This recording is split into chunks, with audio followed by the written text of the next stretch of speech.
Yeah. So then, with these actions, you can have what's called negative or unskillful, non-virtuous or destructive actions. That's one, karma is negative or destructive or whatever word suits you. Yeah. Good and bad we try to avoid. Negative already is bad enough. But skillful, unskillful, destructive. Yeah. So you have then the good ones, or the positive ones, or the skillful or virtuous actions. So why would they be called destructive? What does it destroy? The negative actions. What do they destroy? Peace of mind. Huh? Peace of mind. Peace of mind, exactly. Ours and other people's, not just during the action, but definitely when the result comes. Yeah, we will be talking about results tomorrow. So destructive karma results in suffering because it destroys what we want. We want happiness. Constructive karma results in happiness. I quite like to call it skillful and unskillful. Shall we settle for that word? Or do you want another word? You want positive, negative? Negative, positive? Gosh, how many are we here? 30? 30 Israelis and no opinion?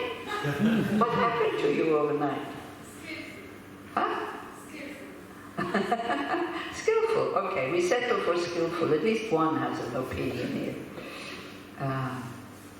Okay, so these actions we can do with 3 different things. They call it the 3 doors. Doors where you go out or come in. And this is the body, the speech, or the mind. These are the 3 doors with which we create actions.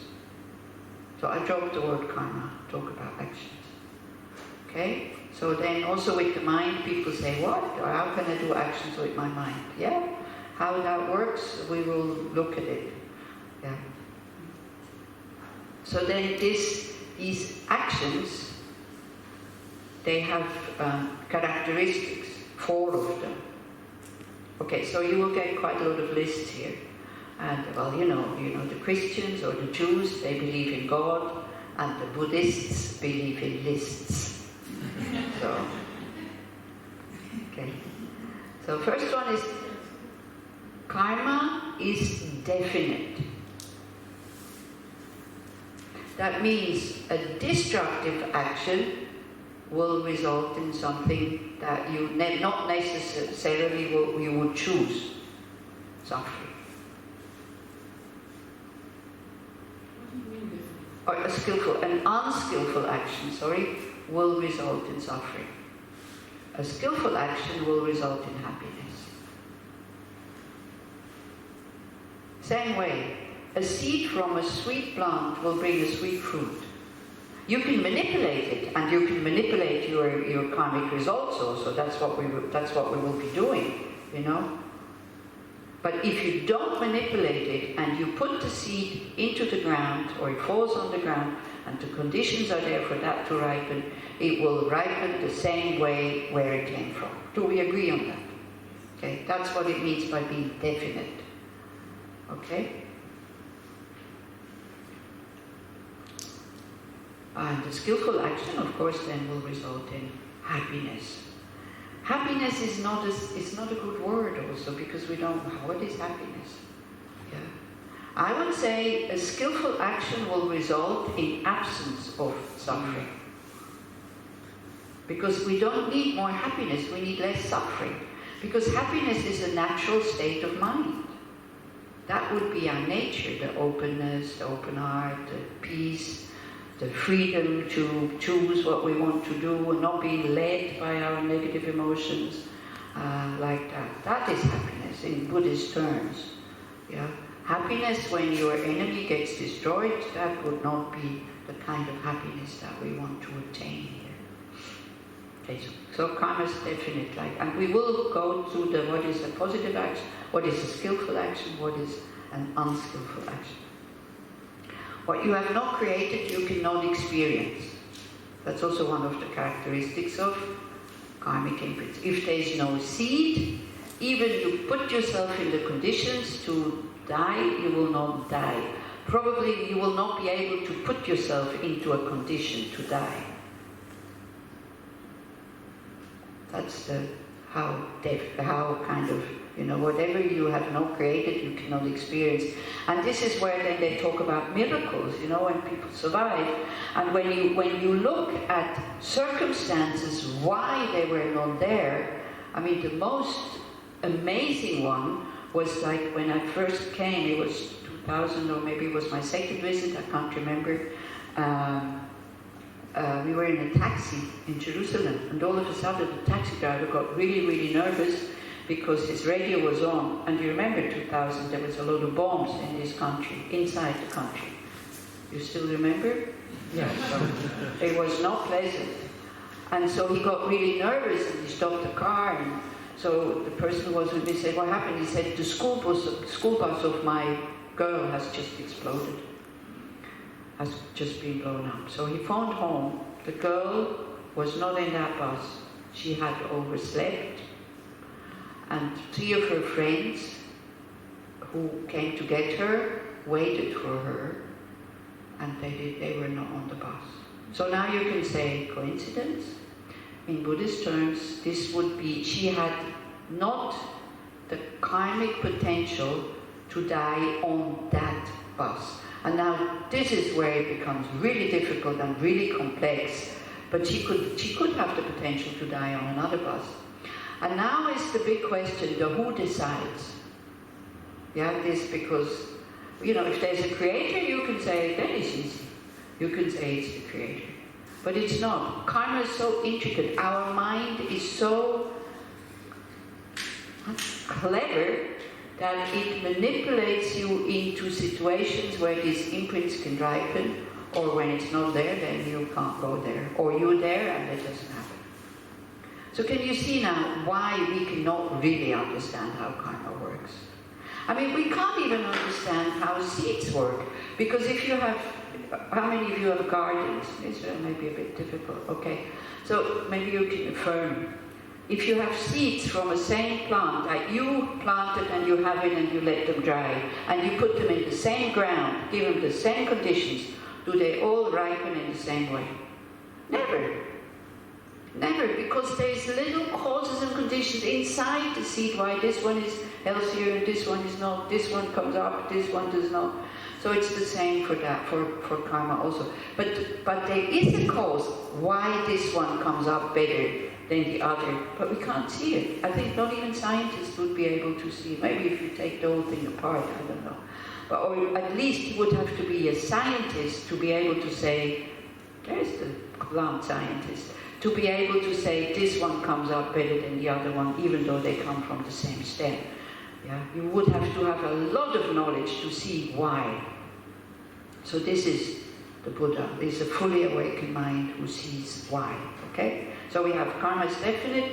What you have not created, you cannot experience.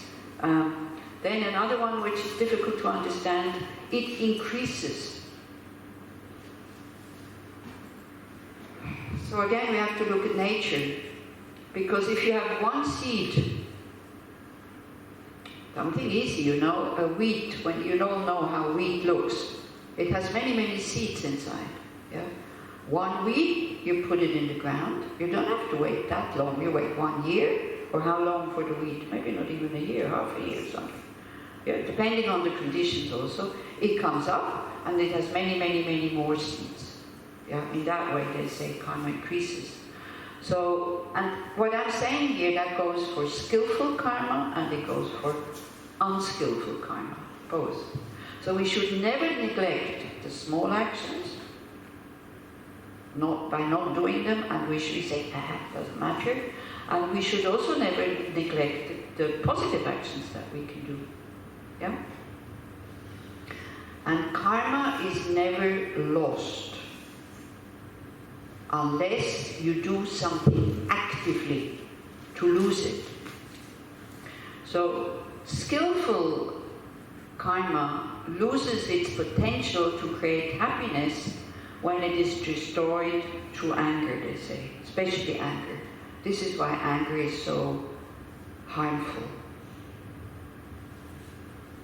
And again, you know, we can see this on a very, I can't see it on the subtle level, but I can see it on a grosser level. When I'm angry,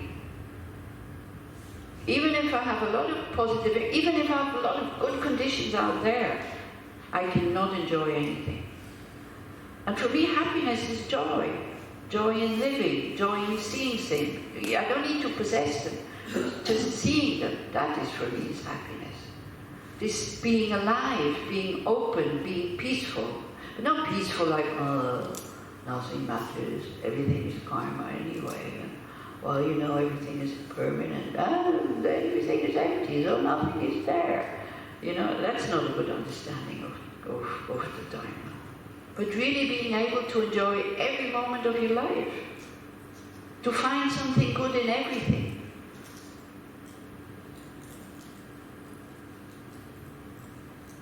Like, I was just thinking about the movie, about what is the life of Brian. Do you remember the end of the movie? Yeah? There is always something good in everything. But, and this is what Nir Pellet, he said, how he teaches his kids, and it's so skillful and it's so true. He said, in order for humans to survive when they were still in the caves, yeah, they needed to really figure out, here's danger, because they were so weak. So they needed to really detect every little danger, yeah. So they developed that habit, and it became very important for survival. But then you don't see the good side anymore, because that ability to see the problem is really big. And then it becomes the habit, and the other one gets a little bit, you know, it's not nourished. Yeah? And then he said to the kids, and if you do that your whole life, and you only see the problems, which sometimes we don't need that habit anymore to survive.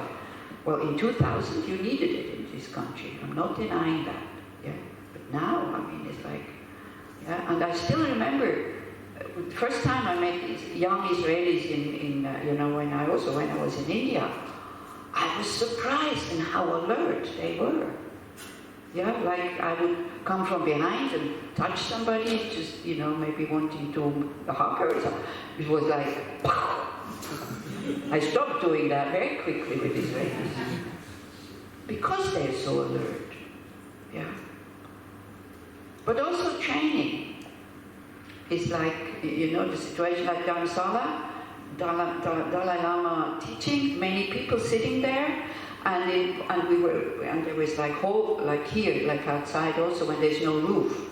So in order for people to be able to sit there also during the monsoon, they made corrugated, not roof, but transparent plastic, these things, so that we could sit there. And in Dharamsala there's monkey. So during one of the teachings is big bang, you know. Everybody looking up, except for one person who was like this on the floor. Where do you think this person was from? Huh? Ireland. That's what they were taught as kids. If you hear a bang, you go down and cover your face.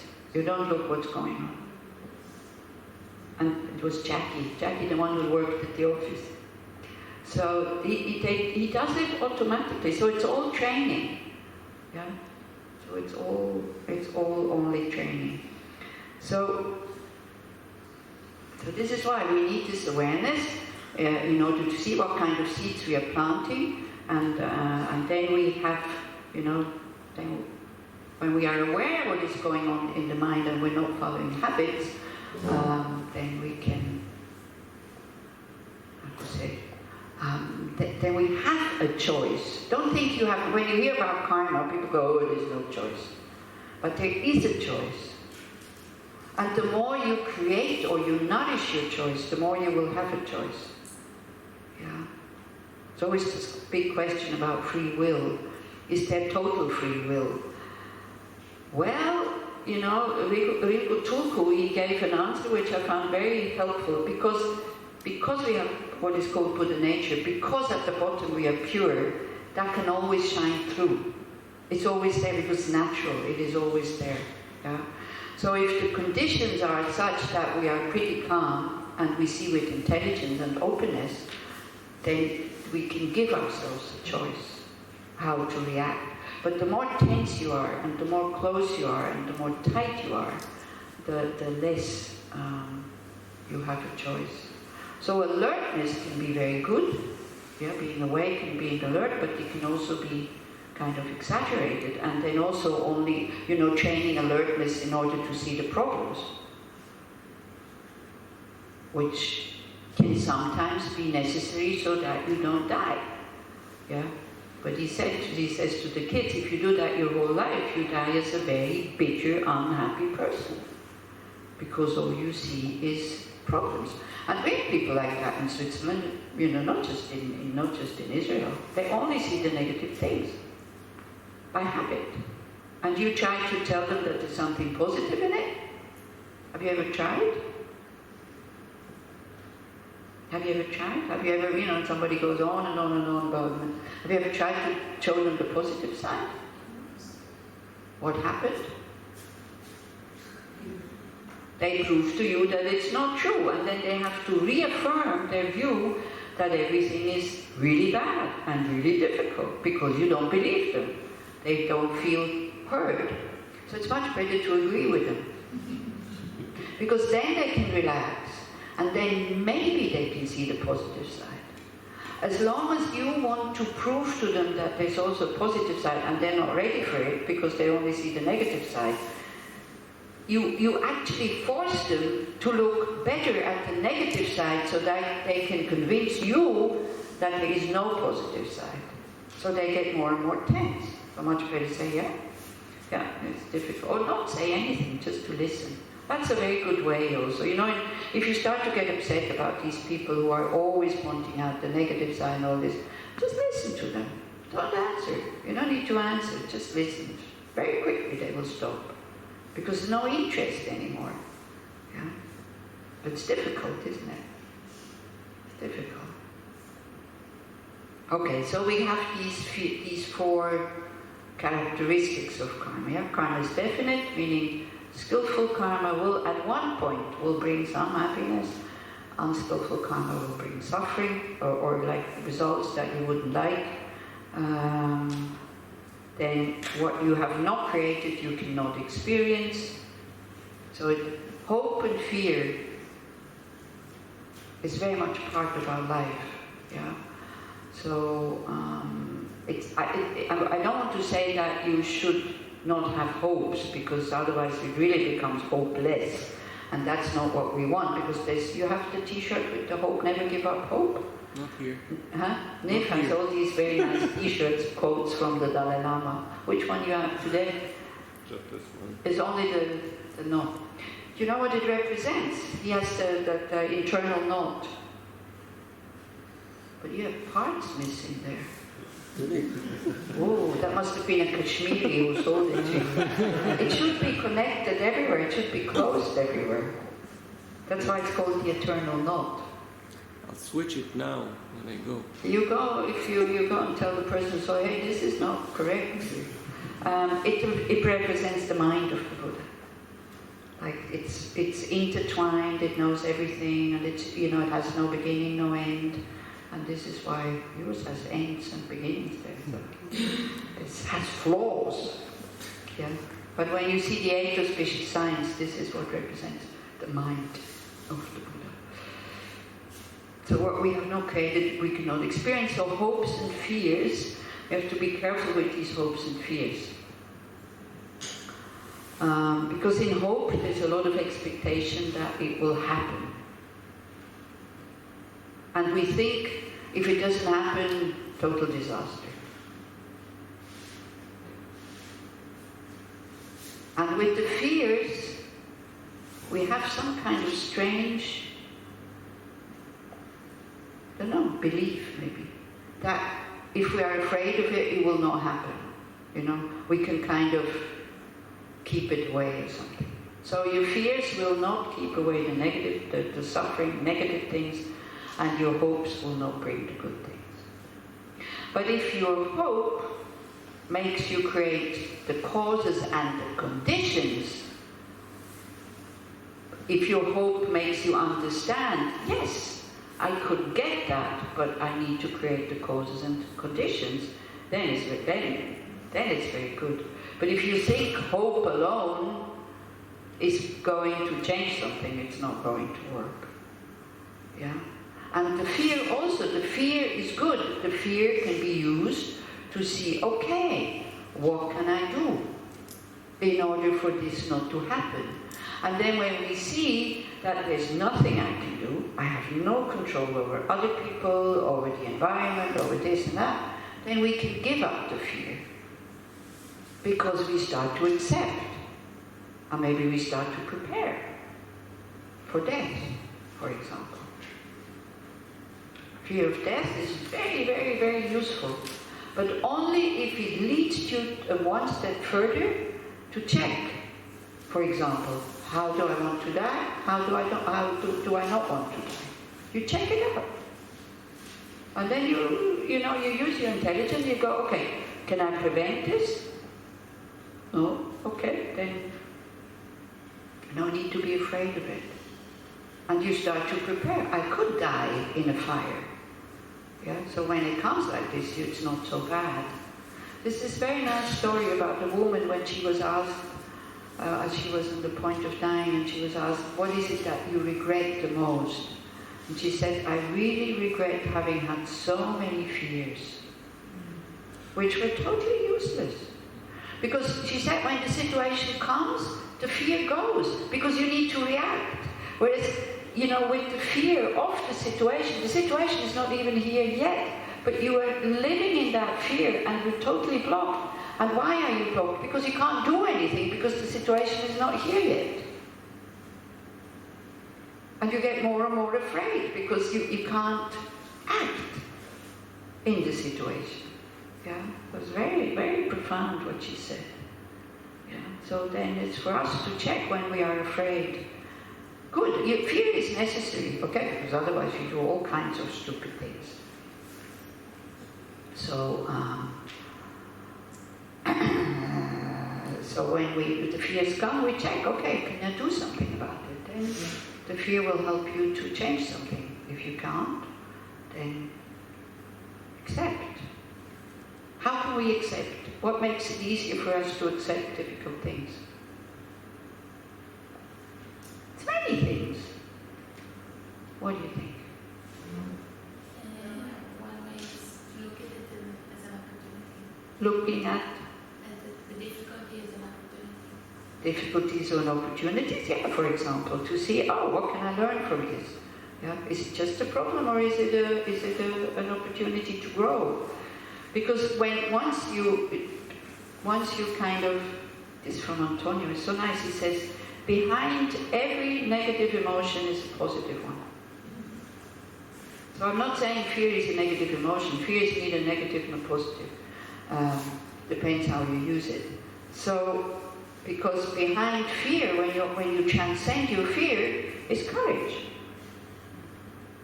And fear makes you run away from it. Whereas the courage says, okay, let's go and have a look. Let's face this. And it's a very nice book by Pema Chodron. Go to the places that you fear. Anybody has read it? Yeah, it's very nice. It's very helpful. Don't just read it, take it up from time to time and go, I'm still not doing this. I am still not doing it. This is what we have the books for. This is why I'm really happy I have to do these commitments I have every day, because I read them, because I say, okay, I'm still not doing this, I lost my memory, my sati of wanting to attain enlightenment. Constantly I lose it. Same as with the shop, Long term, I know I want to go there. But on my path, man, I meet so many people that I have coffee with. And I spend so much time with having coffee with them. Now if I would have coffee with them and then think, together we'll go on the path to enlightenment while drinking the coffee. But yesterday me and Shoshana, we had a coffee in this Hamaderech or whatever it's called, and we were liking the coffee very much without any bodhicitta, without only seeing the nails of the lady who was serving us. I get caught up in worldly things. And, yeah. The memory of bodhicitta is there, I think, it's really there, but then, I always have to come back. So this is why I'm happy I have to say these things to you, so then I remember, I still also get distracted a lot on this path. Okay, so karma means action in order for an action to be complete. No, I didn't repeat the 4 ones, I have to go back. You have to say when I don't finish, because it's a very strong habit that I have. So karma is definite, you got that one, yeah? What you have not created, you cannot experience. Karma increases, and karma is never lost. Unless you destroy it, either through purification, the unskillful one, or through anger, the skillful one. Okay? We can discuss it more in detail once we have everything present. Isn't anger a ripening of a seed of karma also? Isn't anger a Ripening of a seed. yeah? So But I can either go with it, or I can apply antidotes. Yeah? Yes, of course. Every moment of anger is a result of a previous moment of anger. But I can either create karma increases, I can either let it go and create more seeds for the future, or I can say, I'm not going to act on it. If I have awareness, and if I have the conditions to be able to stop also, yeah. So, because if we think like this is why this teaching on Buddha nature is important, because otherwise there's no hope. Yeah. If we cannot decrease these imprints of anger that we have, if we cannot decrease the habit of anger that we have, if everyone brings moments of anger, then yeah. But this is why we do purification, and this is why we purify attachment, anger, and ignorance specifically, not just the actions of body, speech, and mind, but also the causes. We will do this evening. We'll talk about this, how to purify. Okay. So we have these 4, yeah? Then for an action to be complete, again you have 4. So you need the intention, or the motivation, sometimes they say. But again, this motivation can be very, very, very subtle. Yeah. And the motivation is divided into 2. Like the motivation, you recognize, I want to lie to live.